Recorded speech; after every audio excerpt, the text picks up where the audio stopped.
Bonjour à tous et bienvenue à notre webinaire sur le Canada. Je suis Sandrine Perrault, la directrice générale de la Chambre de commerce et d'industrie française au Canada.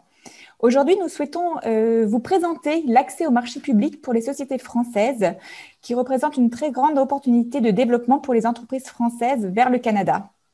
Pour ce faire, je passerai rapidement la parole au cabinet Langlois, qui est partenaire de cette présentation. Permettez-moi rapidement de vous présenter la Chambre de commerce française au Canada.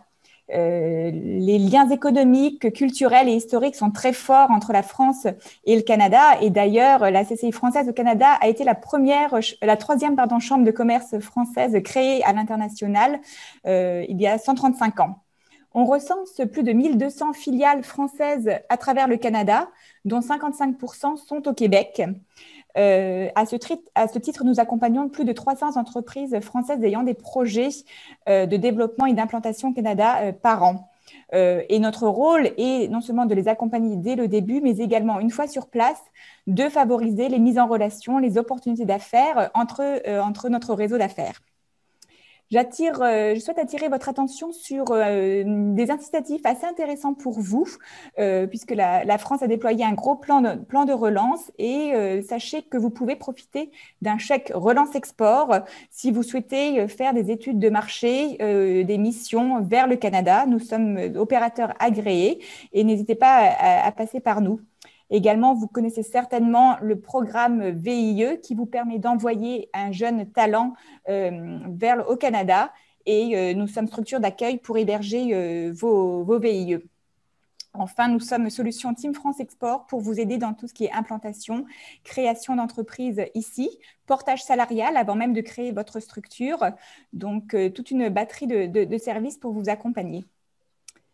Sans plus tarder, nous allons passer à la présentation par le cabinet d'avocats Langlois et je vous présente Maître William Hart. Bonjour William, vous êtes avocat associé au cabinet Langlois et William Hart connaît très bien les enjeux des entreprises françaises qui viennent au Canada puisqu'il a notamment été pendant 5 ans président de notre CCI française au Canada. Je vous laisse la parole. Merci beaucoup, Sandrine, et bonjour tout le monde. Langlois Avocat est effectivement très heureux de participer à cette conférence aujourd'hui avec la Chambre de commerce et d'industrie française au Canada. Et je profite de ce mot pour féliciter CCI France International d'avoir organisé le Business Booster Forum. C'est une excellente initiative. En effet, notre cabinet de plus de 150 avocats est basé au Québec, mais travaille très, très activement avec la France. Ce qui nous a amené à créer un groupe de pratique France-Canada pour desservir nos clients et qui comprend plusieurs avocats dont certains sont formés en France avec des études en France.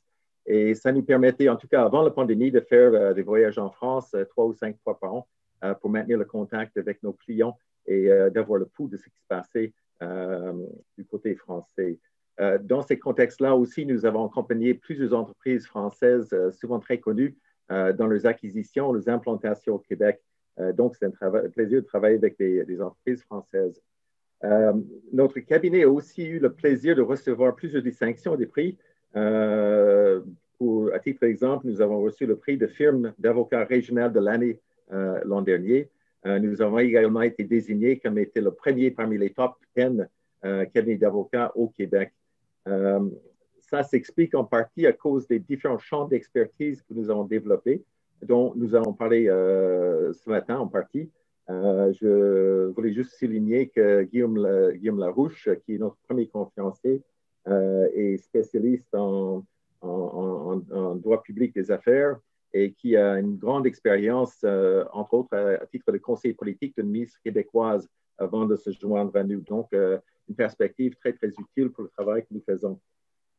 Également, nous sommes très reconnus en droit de la construction. Notre deuxième conférence, Jean-Patrick Dallaire, est très, très actif dans ce domaine. Il donne plusieurs conférences, plusieurs formations.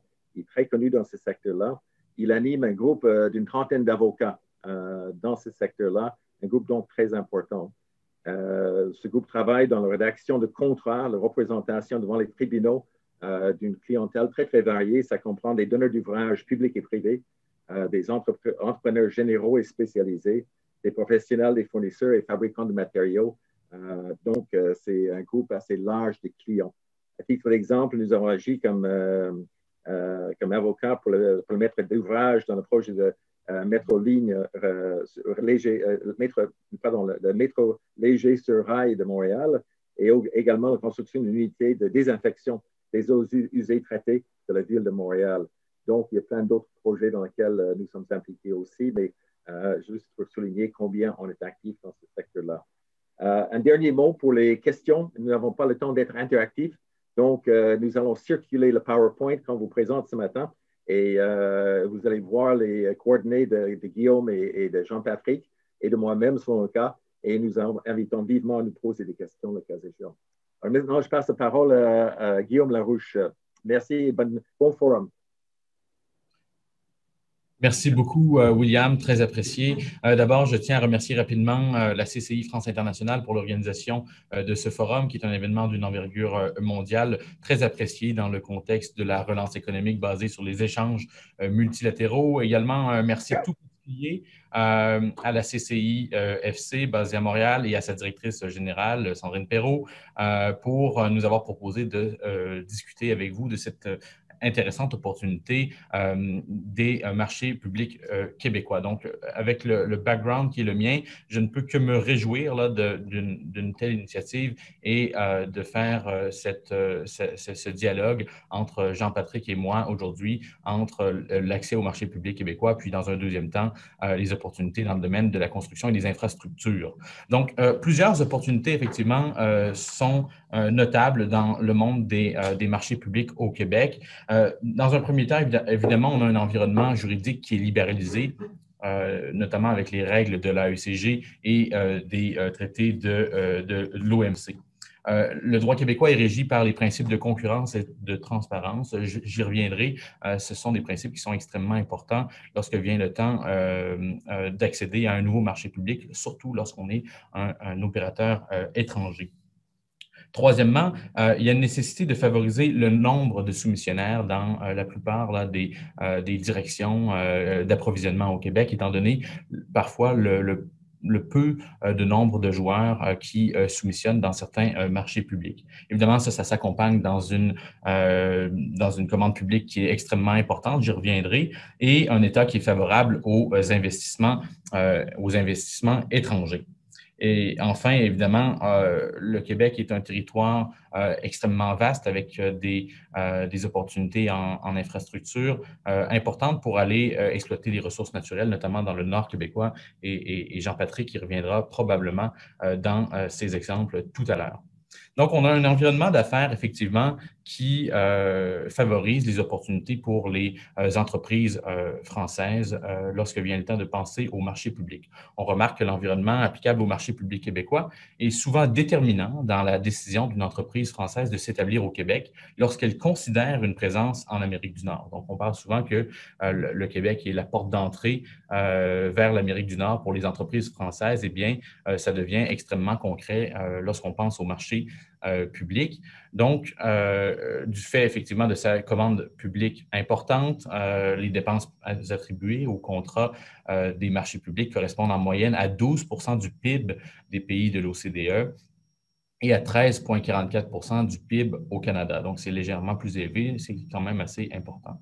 Et selon les statistiques du secrétariat du Conseil du Trésor, entre 2017 et 2018, les contrats de plus de 25 000 $ attribués par les organismes publics du Québec représentaient près de 12 milliards de dollars, soit environ 9 milliards d'euros, soit 2,16% du PIB québécois. Donc, la majorité de ces contrats-là, on parle d'environ 76% des contrats, ont été conclus à la suite d'un appel d'offres public. Donc, ça, c'est intéressant. Évidemment, les petits contrats sont moins souvent concernés par les appels d'offres publics et les entreprises étrangères vont s'intéresser davantage à ces entreprises-là, à ces contrats-là, dis-je, étant donné l'important potentiel de mise en concurrence. Donc, évidemment, je l'ai évoqué, l'État québécois est un État interventionniste dans l'économie, comparable à l'État français, mais qui adhère, comme l'État français, évidemment, aux principaux principes du marché.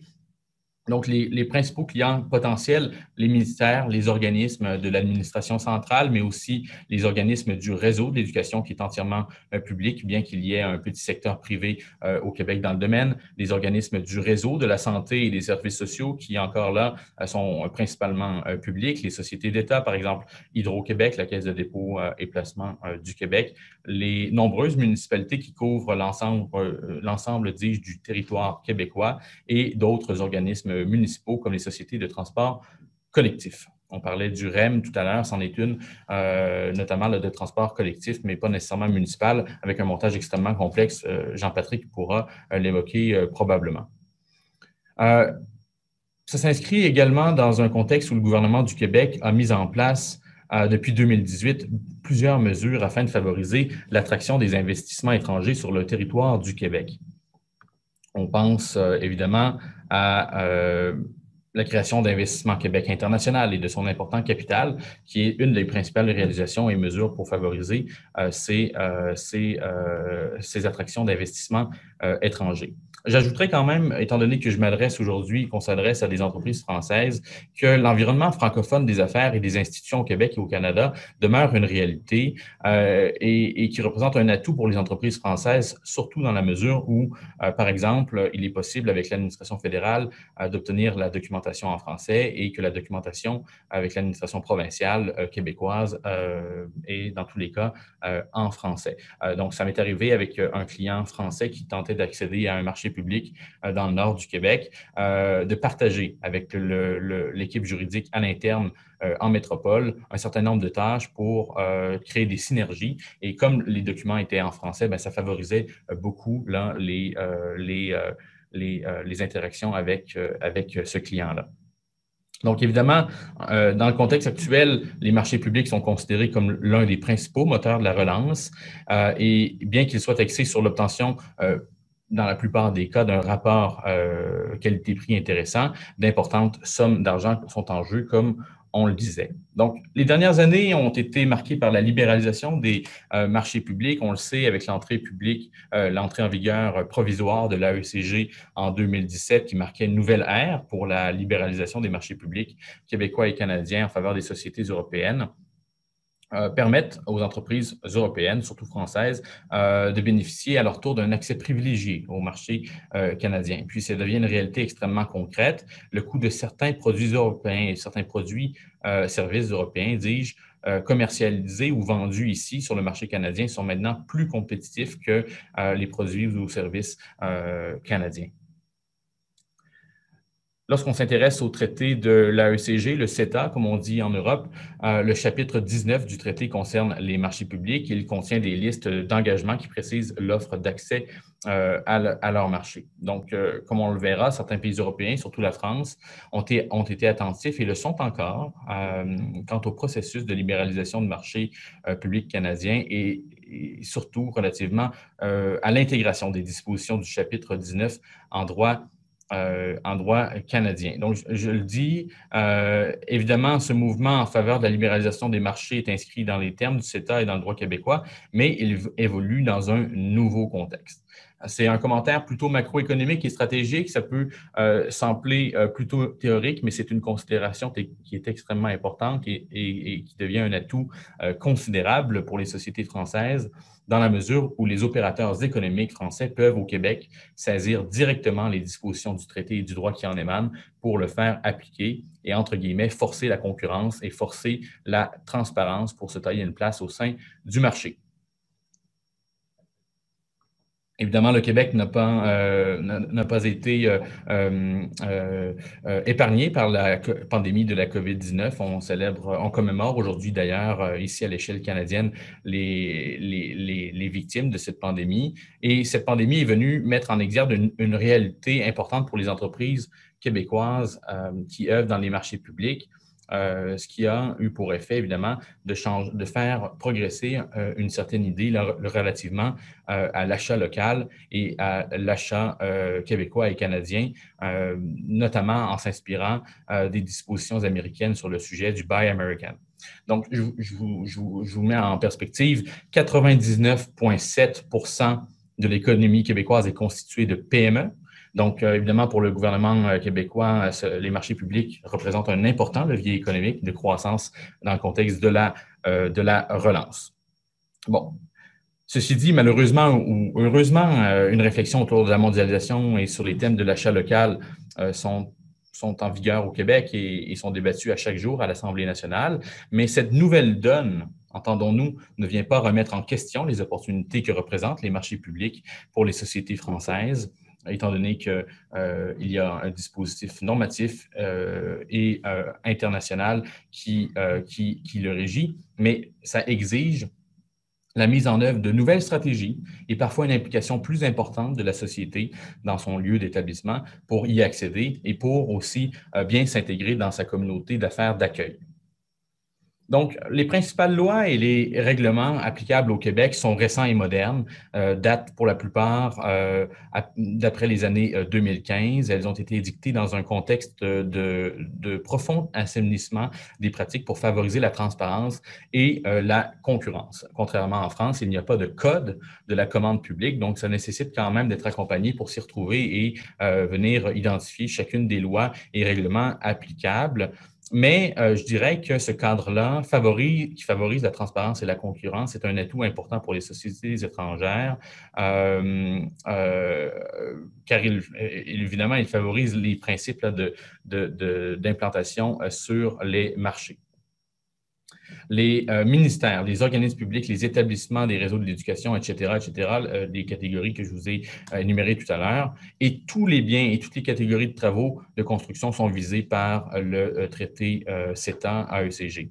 Donc, un nombre significatif également de catégories de travaux et services d'ingénierie et d'architecture sont visés par le traité. Évidemment, lorsqu'on parle de traité de libre-échange, on doit parler évidemment de seuil.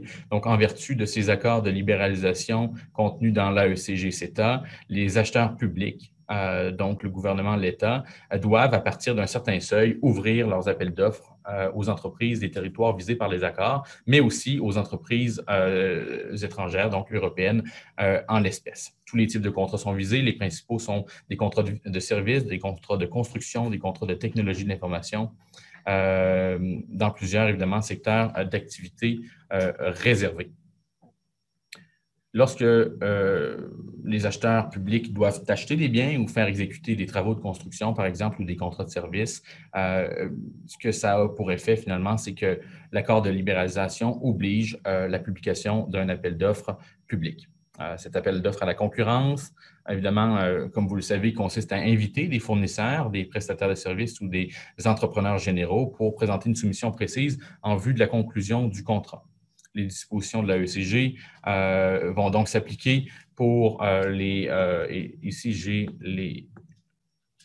les seuils ici, varient pour les contrats de biens et les contrats de services dans le domaine de la construction. Dans les autres domaines pour les biens et services, mais pour la construction, ce sont des seuils là, qui sont les mêmes de 9 100 000 $, que ce soit dans le domaine de l'administration centrale, des entreprises, du gouvernement et dans le domaine municipal. Il y a certains contrats quand même qui sont exclus de la portée de l'AECG et CETA. Donc, évidemment, dans le contexte de la COVID-19, les États se sont saisis des clauses permettant de protéger la santé humaine et la santé animale, l'environnement et la santé publique. On a quand même remarqué là, dans la dernière année une recrudescence de l'intérêt envers ces clauses de protection. Et évidemment, certains secteurs comme la recherche, le développement, les services juridiques, financiers, récréatifs, culturels, sportifs et éducatifs sont soustraits aux obligations relatives là, au marché public. Il y a d'autres contrats qui sont exclus, les contrats de petite valeur, les contrats de biens et services culturels et artistiques, et certains contrats là, relativement à Hydro-Québec qui représentent, somme toute, une très grande valeur.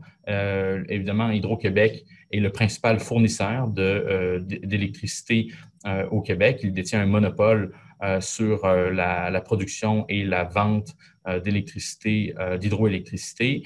Donc, il s'agit d'un caractère stratégique et commercial de premier plan pour l'intervention économique de l'État dans l'économie de la province. Et considérant cela, évidemment, Hydro-Québec est un donneur d'ordre important. Bon, dans ce contexte, les entreprises européennes peuvent ressentir une certaine forme d'irritation face à cette exception, mais sachant quand même que ces contrats sont tout à fait accessibles, mais dans le régime, je dirais, de base classique supplétif de droit québécois. Évidemment, il y a des exceptions générales sur les questions de protection à la vie, de santé des plantes et des animaux et des fins environnementales. Mais on va passer à ces exceptions-là qui nécessitent évidemment beaucoup d'attention technique et qui ne sont pas là, le principal point de la conférence d'aujourd'hui.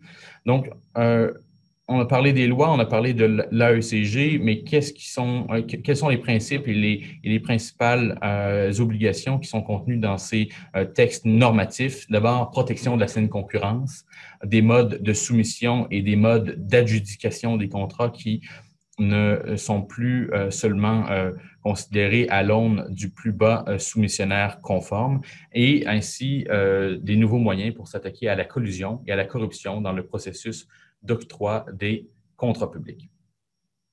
Pour venir sanctionner ces principes-là et ces nouvelles règles, le législateur québécois a décidé de mettre en œuvre une autorité des marchés publics, qui est une autorité juridictionnelle qui a pour mission la surveillance des marchés et l'application aux lois et règlements encadrant les contrats publics au Québec. Donc, sa jurisprudence est très intéressante.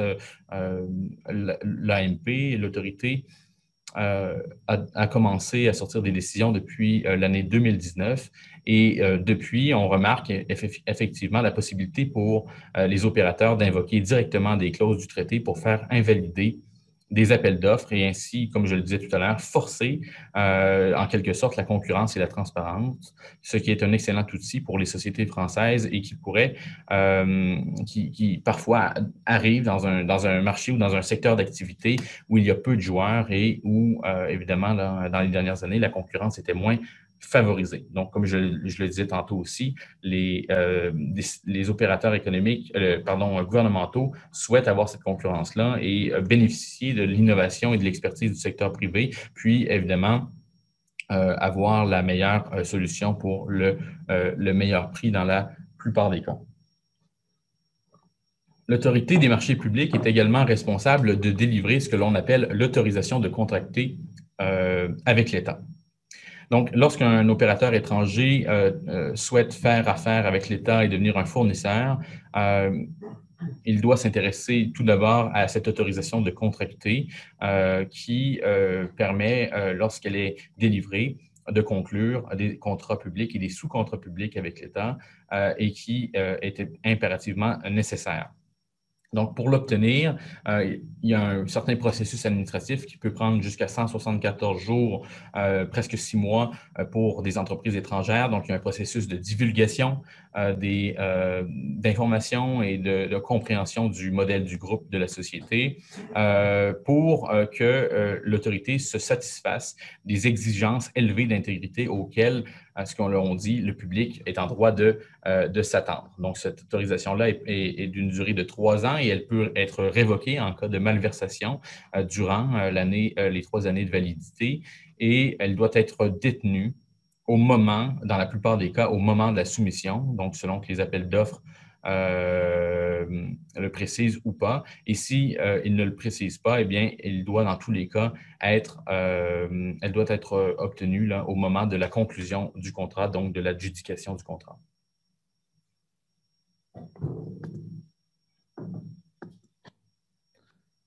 Pardon. Donc, évidemment, certains seuils sont applicables, 5 millions de dollars pour tout contrat et sous-contrat public dans le domaine de la construction et 1 million de dollars dans le domaine des appels d'offres de services. Donc, c'est quand même des montants assez importants et comme les seuils de l'accord AECG s'appliquent pour les contrats de 9 millions de dollars et plus, c'est quelque chose à considérer quand même. D'autres enjeux particuliers s'adressent aux entreprises européennes et françaises qui souhaitent s'établir ici lorsque vient le temps de penser aux licences et permis pour pouvoir opérer. Donc, des permis administratifs et des licences peuvent être à obtenir, surtout dans le domaine de la construction, où l'environnement réglementaire est extrêmement vaste. Donc, le permis, par exemple, la licence d'entrepreneur délivrée par la Régie du bâtiment du Québec et certaines autres licences et permis dans le domaine de la santé et la sécurité au travail. Les sociétés françaises doivent également penser aux garanties financières et aux cautions que nécessitent un certain nombre de contrats publics, surtout dans le domaine de la construction, et évidemment prévoir le temps et l'importance en divulgation d'informations de la société, qui est évidemment un processus confidentiel menant à l'autorisation de contracter. Donc, pour les quelques secondes qu'il me reste, j'aimerais quand même évoquer un certain nombre là, de stratégies et de considérations pour une bonne implantation et un bon accès au marché public québécois d'un point de vue des sociétés françaises. Et bien, dans un premier temps, même s'il est possible, dans certains cas, d'exécuter le contrat à l'extérieur du Québec, c'est moins le cas, évidemment, dans le domaine de la construction, mais dans la délivrance de biens et de services, c'est possible. Le nouveau contexte favorisant l'achat local, évidemment, milite en faveur d'une implantation locale. Une implication dans la communauté, devenir un bon citoyen corporatif, adhérer à la CCI française au Canada, à Montréal, évidemment, ou à Québec. Donc, ça, c'est des bonnes pratiques qui peuvent être mises en place, évidemment, pour avoir une bonne implantation locale. Deuxièmement, considérer l'accompagnement pour bien comprendre cette jurisprudence qui est favorable à la concurrence et à la transparence et ne pas hésiter à utiliser les moyens en place pour sanctionner les comportements qui ne favoriseraient pas cette concurrence et la transparence. Troisièmement, être accompagné pour déterminer une stratégie d'affaires qui va comprendre les enjeux, évidemment, juridiques que j'ai évoqués un peu plus tôt. Et troisièmement, évidemment, dans le contexte de produits innovants et de services concurrentiels, penser à une stratégie de lobbying et de représentation pour faire connaître aux décideurs publics et aux acheteurs un certain nombre de qualité et des prestations qui sont offertes par vos entreprises. Et comme ça, ça permet de bien se positionner sur le marché pour que les appels d'offres puissent finalement être destinés ou comprendre les spécificités de vos produits ou de vos services. Donc, sans plus tarder, je cède la parole évidemment à Jean-Patrick Dallaire qui va élaborer davantage dans le domaine de la construction. Alors, Jean-Patrick. Merci.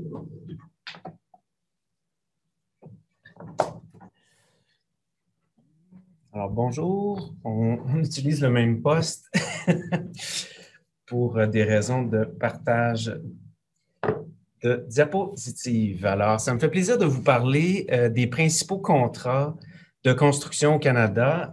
Sachez que les organismes publics, évidemment, n'utilisent pas tous les formules normalisées du Comité canadien de construction, mais essentiellement, les principes sous-jacents dans ces contrats-là se recoupent tous vers les grandes catégories de contrats normalisés canadiens. Si vous êtes des donneurs d'ouvrages au Québec, et il y en a plusieurs, des donneurs d'ouvrages français qui font réaliser des ouvrages au Québec, la question qui se pose souvent, est-ce qu'on peut utiliser nos propres modèles ou se fonder sur les modèles qu'on utilise en France? La réponse que je vous donnerai, la réponse courte, c'est je ne le recommande pas. Les termes ne sont pas tous les mêmes, n'ont pas tous la même portée. Les droits de rajustement qui sont prévus dans les contrats au Canada, c'est-à-dire rajustement des délais d'exécution, rajustement du prix forfaitaire lorsque les contrats sont rémunérés à prix forfaitaire ne sont pas les mêmes. Les pratiques et les coutumes du domaine de la construction ne sont pas totalement les mêmes qu'en France.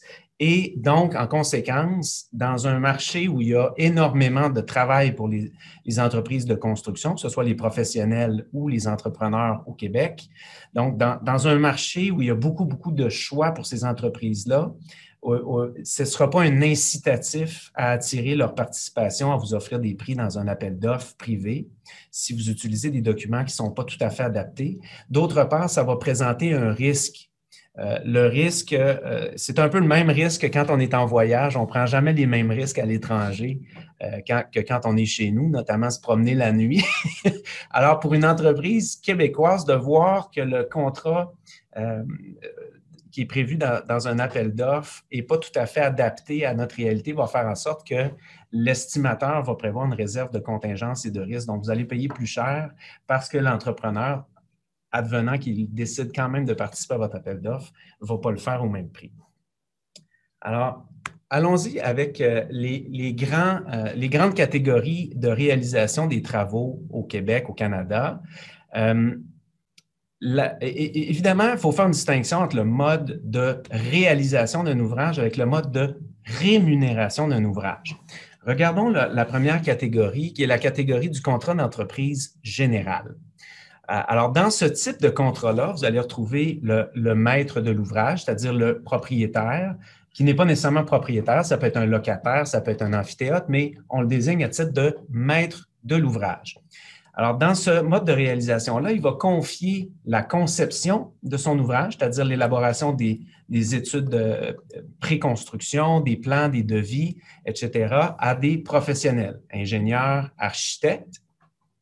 Et une fois cette étape de conception-là achevée, quoiqu'elle ne l'est jamais tout à fait, puisqu'elle va évidemment en cours de travaux donner lieu à des modifications et des adaptations, mais une fois les plans et devis émis, du moins émis pour construction, le maître de l'ouvrage va confier la réalisation des travaux qui sont prévus dans les documents contractuels à un entrepreneur général.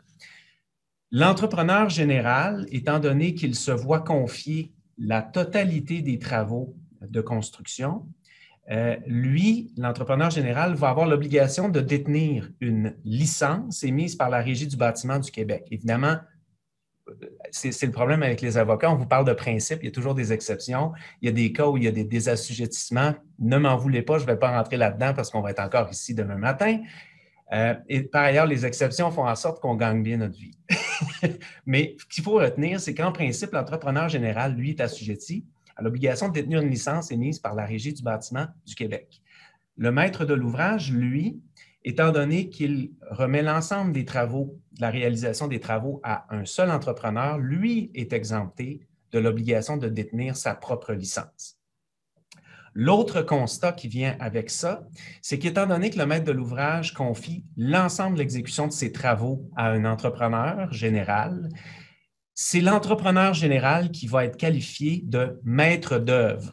La différence entre un maître de l'ouvrage et un maître d'œuvre, c'est que le maître de l'ouvrage au Québec, c'est celui qui est le donneur d'ouvrage, alors que le maître d'œuvre est celui qui, en vertu des lois et règlements en matière de santé et sécurité au Québec, c'est lui qui assume les obligations de santé et sécurité. C'est-à-dire que la société publique qui assume la protection de la santé et sécurité, la CNESST, c'est sur la tête de l'entrepreneur qu'elle va cogner si jamais il y a des infractions qui sont commises aux nombreuses restrictions en matière de santé et sécurité sur les travaux. Ce qui est une bonne chose pour le maître de l'ouvrage, puisque ce n'est pas à lui à gérer ça, tant et aussi longtemps qu'il respecte cette règle-là de ne pas confier des travaux à plus qu'un entrepreneur. L'entrepreneur général, lui, en retour, va pouvoir confier l'exécution des différentes catégories spécialisées de travaux, électricité, plomberie, etc., à différents entrepreneurs spécialisés par le moyen d'un contrat de sous-traitance. En l'occurrence, la formule normalisée canadienne qui est fréquemment rencontrée dans l'industrie, c'est l'ACC1. Maintenant, quelle est la différence entre les différents numéros de contrat que vous retrouvez sur l'entête entreprise générale? Bien, ce qui les distingue l'un l'autre, c'est essentiellement le mode de rémunération de l'entrepreneur général. Alors, dans le cas du 2 et du 18, il va être rémunéré à forfait, prix forfaitaire. Au Canada, ce qu'il faut retenir, c'est que les contrats de construction qui sont à forfait sont toujours relatifs, en ce sens que c'est un prix qui est prévu initialement, mais il va être assujetti à des droits de rajustement. Par exemple, si les travaux sont modifiés à la demande du propriétaire, changement de programme, etc., alors il va y avoir droit à des rajustements à la hausse ou à la baisse. Même chose pour les délais d'exécution. Alors, il y a un calendrier qui est prévu, mais il y a certaines situations qui confèrent des droits de rajustement des délais. Les droits de rajustement classiques au Canada sur les contrats à forfait, outre les modifications à l'ouvrage, là, on va retrouver la découverte de conditions imprévues, conditions cachées, c'est-à-dire ce qui était prévisible à la lumière des documents émis dans le cadre de l'appel d'offres diffère de la réalité du terrain. Moi, comme entrepreneur, j'ai établi mon prix en basant sur le risque prévisible à la lumière des documents d'appel d'offres. Ce n'est pas ce que je rencontre. Évidemment, le sol, les conditions du sous-sol, c'est le cas classique. Je devais excaver avec du roc de mauvaise qualité, je devais le faire à la pelle mécanique. Finalement, c'est du roc sain, je dois dynamiter, etc., etc. Et parmi les autres cas qui vont conférer des droits de rajustement, parlons de la COVID rapidement. La COVID, il y a plusieurs auteurs canadiens, québécois qui, à tort, ont qualifié la COVID en construction de force majeure, ce qui est tout à fait aberrant comme opinion. La COVID va être considérée dans la plupart des contrats de construction comme une modification en cours d'exécution du contrat des lois et règlements applicables. C'est-à-dire que le gouvernement québécois a pris la stratégie de traiter la COVID de manière législative, c'est-à-dire qu'il a adopté des décrets, c'est-à-dire la législation différée, et pour suspendre les chantiers. La meilleure preuve que ce n'est pas un cas de force majeure, c'est que d'autres juridictions canadiennes n'ont pas suspendu les chantiers pendant la COVID, contrairement au gouvernement québécois. C'est vraiment un choix législatif. Et en vertu des contrats normalisés canadiens, ça confère à l'entrepreneur en vertu de 2 types de dispositions. La première, c'est suspension d'un chantier par les autorités publiques. La deuxième, c'est modification des lois et règlements pour des questions de pandémie, de salubrité publique. Alors, ça confère un droit de prolongation du délai et d'augmentation du prix forfaitaire. Le CCDC 3, lui, c'est un contrat qu'on appelle plus communément COS+, prix coûtant majoré, en ce sens que l'entrepreneur général est payé, on lui remet essentiellement la valeur des travaux majorée soit d'un pourcentage de la valeur des travaux à titre d'honoraire ou encore un montant à forfait en plus du coût de revient de l'ouvrage. Le CCDC 4, quant à lui, prix unitaire, on ne le voit jamais ou très rarement pour un contrat d'entreprise générale parce qu'évidemment, on va retrouver dans un bordereau de prix des éléments unitaires, mais c'est rare que le contrat va être strictement basé sur une économie unitaire. Par exemple, on pourrait retrouver dans un contrat à forfait des quantités de matériaux à décontaminer qui, eux, vont être à prix unitaire ou encore dans un contrat à prix coûtant majoré. On pourrait déterminer que les conditions générales du maintien de chantier vont être à prix unitaire à chaque semaine, par exemple. Alors, ça, c'est vraiment le cas classique. On le rencontre de moins en moins et les marchés publics sont vraiment à l'avance au Québec sur les modes alternatifs de réalisation de l'ouvrage. Mais la raison pour laquelle ce mode-là est encore populaire, malgré le fait qu'il a le défaut de cloisonner la coordination entre les professionnels et l'entrepreneur, c'est-à-dire qu'il n'y a absolument aucune coordination avant la mise en chantier, ce qui fait que quand l'entrepreneur arrive, il y a toujours des problèmes qui auraient pu être évités si on avait mis les 2 joueurs, professionnels, entrepreneurs, un peu d'ensemble pour discuter avant la mise en chantier. Cela étant, il est quand même populaire parce qu'on le connaît bien, c'est confortable, c'est les bonnes vieilles pantoufles à Fentex du contrat canadien. Les droits de rajustement sont connus, beaucoup de jugements, la jurisprudence. C'est un problème au Québec parce qu'on est une juridiction qui est beaucoup plus récente que la vôtre. Alors, des fois, il y a des principes sur lesquels on manque un peu de background judiciaire. Ce contrat-là, il est bien connu. Alors, il est confortable, mais il est très imparfait. Alors, qu'est-ce qu'on a de mieux? On a 2 types de contrats de gérance au Canada. Le premier, c'est un contrat de gérance pour service seulement. La formule, c'est le CCDC 5A. Qu'est-ce que ça a de particulier? Eh bien, le maître de l'ouvrage va confier la conception des professionnels, mais il va retenir également les services d'un entrepreneur pour le conseiller à titre de gérant. Donc, ce n'est pas lui qui va assumer la conception, mais il va fournir des services basés sur son expérience terrain, notamment au niveau des estimations, des budgets. Il peut dire des fois à des professionnels, c'est bien beau ce que vous prévoyez, puis c'est vrai que tel matériau, c'est bien beau, mais par expérience, c'est vraiment compliqué à installer. Donc, ça présente un risque au niveau des malfaçons, de la perte de l'ouvrage, des garanties, etc. Alors, c'est le rôle qu'il va jouer. Pré-construction, donc il y a vraiment une coordination qui était absente du premier modèle qu'on retrouve ici, mais il va le faire aussi durant la construction. Il peut même agir comme agent pour la certification des paiements parce que ce n'est pas lui qui, contrairement au premier modèle qu'on a vu, ce n'est pas lui qui engage des entrepreneurs spécialisés, c'est le maître de l'ouvrage qui le fait directement.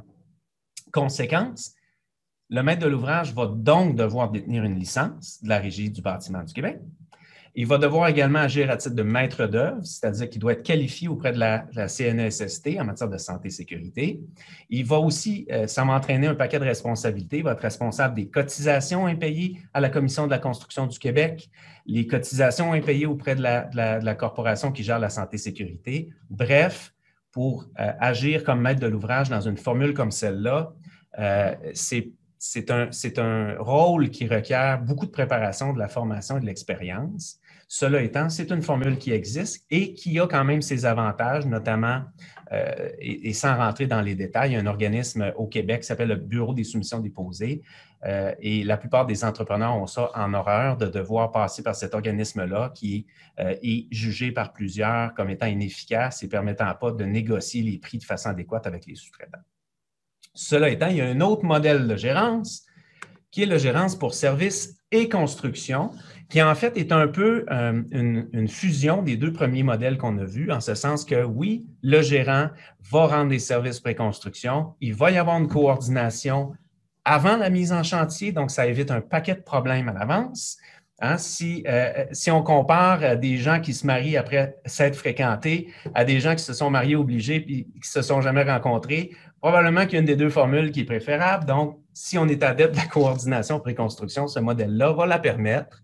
Mais contrairement à celle de la gérance 5A, la gérance 5B, c'est le gérant qui va assumer aussi la responsabilité des travaux. C'est lui qui va engager les entrepreneurs spécialisés avec sa licence, avec le rôle de maître d'œuvre et évidemment, c'est lui qui va être responsable des cotisations CCQ, CSST.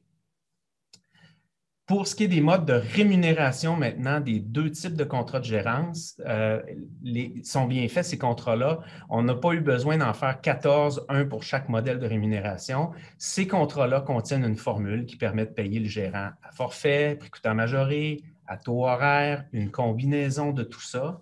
Alors, ces contrats-là sont beaucoup mieux rédigés que les anciennes formules. Et par ailleurs, si vous vous posez la question, c'est quoi le genre de service qui est prévu pour le gérant dans un cas comme dans l'autre? Eh bien, il y a un annexe qui s'appelle l'annexe A1 à chacun des contrats de gérance, le 5A et le 5B. Puis, c'est vraiment une liste des services à la carte que peut rendre le gérant. Et pour chacun de ces services-là, on peut déterminer est-ce que je le fournis, est-ce que je ne le fournis pas et comment je suis rémunéré pour chacun de ces services-là. Est-ce que tu me payes à forfait pour ces services, une partie à prix coûtant majoré pour ces services, une partie, est-ce que tu me payes à l'heure? Si oui, c'est quoi le barème des taux, etc., etc. C'est vraiment des modèles contractuels qui sont très bien faits, ils datent de 2010. À l'époque, on voyait déjà que ces modèles-là avaient de l'avenir et je peux vous dire qu'aujourd'hui, le CCDC 5B a largement remplacé la vieille formule du contrat d'entreprise à forfait CCDC 2, qui est vraiment un modèle un peu beige. Alors, cette formule-là est vraiment meilleure, puis l'ensemble des parties vont gagner par la coordination avant la mise en chantier.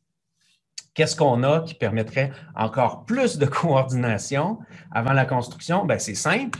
Pourquoi ne pas confier à la fois la construction et la conception à un même intervenant? Alors, on va parler d'un design build ou de conception-construction.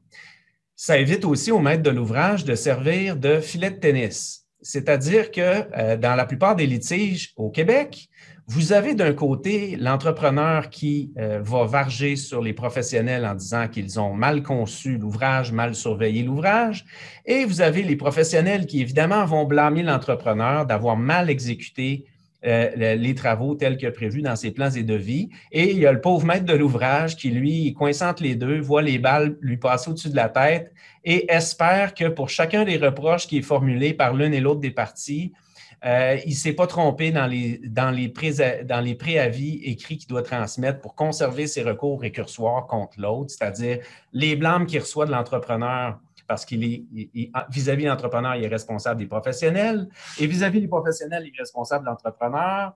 Et c'est un rôle qui est un petit peu ingrat pour le maître de l'ouvrage. Alors, dans ce cas-là, le maître de l'ouvrage dit, moi, là, je ne veux pas entendre vos chicanes. Je vais donner l'ensemble des travaux de conception et de construction à un seul intervenant. Et ce design constructeur-là, évidemment, doit détenir une licence, évidemment, à titre de maître d'œuvre. et contrairement à l'entrepreneur, va devoir aussi être assuré pour ses erreurs et omissions et il ne va pas uniquement sous-traiter les travaux en vertu d'un contrat de sous-traitance ACC1 des entrepreneurs spécialisés. Il va également pouvoir recours à la sous-traitance pour la conception, c'est-à-dire qu'il peut donner des contrats de services professionnels à des architectes, ingénieurs, etc. Donc, il va devoir répondre au maître de l'ouvrage de l'ensemble des problèmes, puis il s'adressera à ses sous-traitants concernés selon la nature du problème particulier. Au niveau de la rémunération, la formule du CCDC 14, c'est une formule qui est à prix forfaitaire. Néanmoins, la beauté des contrats canadiens, c'est que, évidemment, ces contrats-là, de façon régulière dans les bonnes pratiques du marché, sont souvent accompagnés de conditions supplémentaires, c'est-à-dire qu'on peut jouer dans ces contrats-là, on peut modifier les dispositions. Il faut le faire à bon escient. Un contrat de 30 pages qui a 40 pages de conditions supplémentaires, quand je vois ça, je me dis, il y a quelqu'un quelque part qui n'a pas compris, là. On essaie de minimiser, évidemment, les conditions supplémentaires pour utiliser des conditions qui sont vraiment en revenir à l'essentiel parce que, comme je vous le disais d'emblée, le marché est sursaturé. Alors, un donneur d'ouvrage qui a des conditions à pu finir va avoir un problème de contre-incitatif à la participation à ces appels d'offres et va payer aussi un prix pour le risque que ça va représenter. J'ouvre une parenthèse, même chose au niveau des pénalités. Souvent, les maîtres de l'ouvrage se trouvent bien pensants en prévoyant des pénalités pour retard dans l'exécution des travaux de construction. Mais ce qu'il faut savoir, c'est que si on combine une mauvaise estimation du calendrier d'exécution à une clause de pénalité, on va se retrouver avec un entrepreneur qui a vu neiger, qui va évaluer la durée qui est déraisonnable et qui va mettre dans son prix une contingence pour les pénalités qui est susceptible de payer. Alors, finalement, le donneur d'ouvrage se trouve à payer lui-même ses propres pénalités. Grand bien lui fasse. Alors, ça, c'est le contrat de design-construction du CCDC. Et j'en profite pour répondre à une question qui m'est souvent posée par des entreprises françaises au niveau de la licence. Je l'ai vu récemment dans le cadre de travaux dans le Nord canadien. L'entreprise française qui dit « Oui, mais pourquoi on aurait besoin d'une licence si on sous-traite la totalité des travaux de construction assujettis à un entrepreneur québécois qui, lui, a sa licence? » La réponse à ça, c'est que ça ne change rien. Si vous vous voyez confier contractuellement des services et des travaux, même si vous gardez uniquement dans votre mission les éléments qui ne requièrent pas de licence et que vous sous-traitez tout ce qui requiert une licence à quelqu'un d'autre, même un entrepreneur général, ça ne vous dispense pas de l'obligation de détenir votre propre licence. Alors, oui, le Québec est une terre accueillante pour les entreprises étrangères. Par contre, ça ne paraît pas toujours quand des entreprises étrangères veulent venir faire de la construction chez nous. Puis quand je dis entreprises étrangères, c'est le même commentaire que je fais à mes collègues ontariens ou des autres provinces canadiennes. C'est vraiment pas facile de venir faire de la construction au Québec. Même si vous êtes un entrepreneur ontarien, vous ne serez pas dispensé de l'obligation d'avoir une licence de la Régie du bâtiment du Québec. Ce pourquoi, dans la quasi-totalité des projets d'importance auxquels j'ai été impliqué, et ça implique des projets comme le REM, ça implique des projets comme le développement de certaines infrastructures dans le Nord canadien, etc., où il y a des joueurs français. Alors, comment les joueurs français vont accéder plus facilement au marché québécois? Tout simplement en forgeant des alliances, des partenariats avec des entreprises qui sont déjà bien établies au Québec. Ils vont former des consortiums et il y a plusieurs formes corporatives qui sont disponibles à cette fin-là. Et ça va leur permettre d'accéder beaucoup plus facilement, du moins pour les premières expériences au marché québécois, parce qu'autrement, c'est un processus qui peut être ardu d'aller chercher une licence, d'aller chercher ces numéros pour pouvoir agir comme employeur. Il faut que tu emploies des ouvriers qui ont leur carte de compétence de la Commission de la construction du Québec. Il faut aller chercher la capacité, surtout pour le marché public, la capacité de fournir des cautions. Alors, un cautionnement pour la soumission, cautionnement pour l'exécution des travaux, cautionnement pour le paiement des matériaux de la main-d'œuvre. Et bref, le temps dont je dispose aujourd'hui est beaucoup trop petit pour vous parler de tous ces enjeux-là, mais si vous avez des projets, ça va me faire plaisir d'en discuter plus longuement avec vous. Pour finir, Un dernier mode de réalisation, le RPI, la réalisation de projet intégré. C'est un shortcut, je vous dirais, là, parce que je ne suis pas d'avis que c'est un mode de réalisation autonome. C'est plutôt une méthode de travail qui est souvent utilisée avec des outils comme le BIM, la modélisation intégrée ou la modélisation 3D. Ce que ça permet de plus que la conception-construction, c'est que la coordination pré-construction est encore plus grande parce qu'en plus d'avoir les concepteurs et l'entrepreneur général, on va aussi pouvoir faire intervenir à titre de membre de l'équipe de conception-construction des joueurs importants comme des gros sous-traitants, des gros entrepreneurs spécialisés. Par exemple, si on travaille à faire un garage souterrain pour la Société de transport de Montréal, on sait qu'on va travailler dans le sol, qu'on va devoir utiliser des haveuses, qu'on va avoir donc des sous-traitants dont le rôle dans l'analyse du risque est essentiel. Bien, on va les faire intervenir eux aussi, plutôt que de les mettre dans la même situation de vase clos et d'uniquement les mettre en relation avec le projet lorsque les plans et devis ont été émis pour soumission ou pour construction. Même chose pour des gros fournisseurs, etc. La particularité maintenant de ce modèle-là, au niveau de la rémunération, c'est que tous les membres impliqués, que ce soit le donneur d'ouvrage, l'entrepreneur, les professionnels, en principe, vont avoir un intérêt financier dans le succès du projet et vont être pénalisés devant l'insuccès du projet. Alors, la manière de résumer ça, c'est qu'essentiellement, il y a 3 bassins communicants. On va avoir un budget cible qui va être déterminé entre les parties. Et quand je dis entre les parties, moi, ce que je préconise, c'est vraiment une collaboration entre le juridique, le directionnel et le technique. On fait un budget cible pour la valeur des travaux, la conception et l'exécution. On va prévoir, en cas de débordement du budget cible, on va prévoir aussi une réserve pour les contingences et les risques. Et cette réserve-là va être établie en fonction des paramètres utilisés pour le budget cible.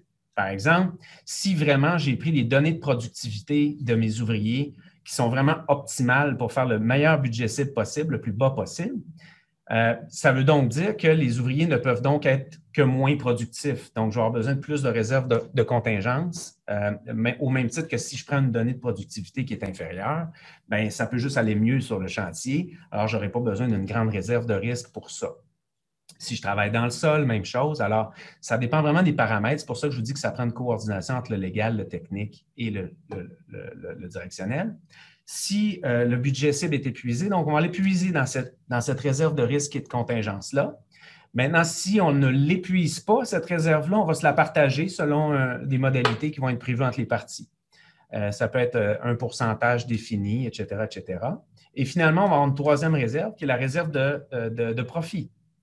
Alors, par exemple, l'entrepreneur, on va avoir une réserve de profit et si on épuise la réserve de risque et de contingence, on peut même aller jusqu'à puiser dans cette réserve-là dans certains cas. Ce qui fait que plus l'entrepreneur va être performant, plus il va faire d'argent. Moins l'entrepreneur va être performant, moins il va faire d'argent, même qu'il risque de ne pas faire de profit. Alors, il a un intérêt dans la réussite du projet et cet intérêt commun-là dans l'atteinte de la réalisation du projet à meilleur prix possible est unique dans le portrait des contrats utilisés au Canada. On a développé au bureau pour un donneur d'ouvrage public le premier modèle québécois, à tout le moins, si ce n'est pas canadien, de RPI, vraiment dans le cadre d'un projet public d'importance. Alors, quand je vous dis que les donneurs d'ouvrage au Québec sont très à l'avance et sont très ouverts sur des modes alternatifs de réalisation, ça, c'en est une illustration. Évidemment, le temps est limité, là, mais ce que vous devez retenir, c'est que ce modèle-là présente des opportunités uniques pour des joueurs dans la mesure où c'est fait comme du monde, parce que contrairement au premier modèle, on n'est pas dans le beige ici, on n'est pas en terrain très connu. Et il n'y a pas beaucoup de joueurs qui sont familiers avec tous les principes de risque que ça sous-tend. Donc, ces contrats-là doivent être bien faits. Ça, je m'excuse du débit. J'ai essayé de vous présenter avec le temps qui est alloué de la meilleure manière possible les principaux modèles utilisés. Évidemment, dans certains cas, ces modèles-là vont être accompagnés de dispositions de financement. Est-ce que l'ouvrage va être financé par l'entrepreneur ou pas? Mais ça, ce n'est vraiment pas une donnée qui vient changer le mode de réalisation. C'est vraiment des données de financement. Alors, sur ça, je vais laisser la parole à mon associé William pour la conclusion et j'espère que notre présentation vous aura éclairé. N'hésitez pas si vous avez des questions, on est à votre entière disposition. Alors, William? Oui, merci beaucoup, Jean-Patrick. C'est beaucoup de choses à couvrir dans très peu de temps. Alors, merci pour avoir fait la synthèse le plus possible à toi et aussi à Guillaume Larouche qui a débuté les présentations. Alors, je termine en disant encore une fois un grand merci à Sandrine et à la Chambre de commerce française au Canada et aussi à la CCI France Internationale d'avoir organisé cet événement. Et merci de donner vos adresses e-mail à Sandrine pour pouvoir diffuser le PowerPoint qu'on a préparé et aussi nous soumettre vos questions. Ça nous fait très plaisir, comme disait Jean-Patrick, de répondre à tout ce que vous pouvez avoir comme questions concernant la présentation ou même les sujets qu'on n'a pas pu couvrir aujourd'hui à cause du temps alloué. Merci beaucoup. Portez-vous bien tout le monde. Au revoir. Merci à vous tous. N'hésitez pas à consulter notre site ccifcmtl.ca et nous pouvons vous rediriger. Merci infiniment, Cabinet Langlois. Bonne journée, au revoir.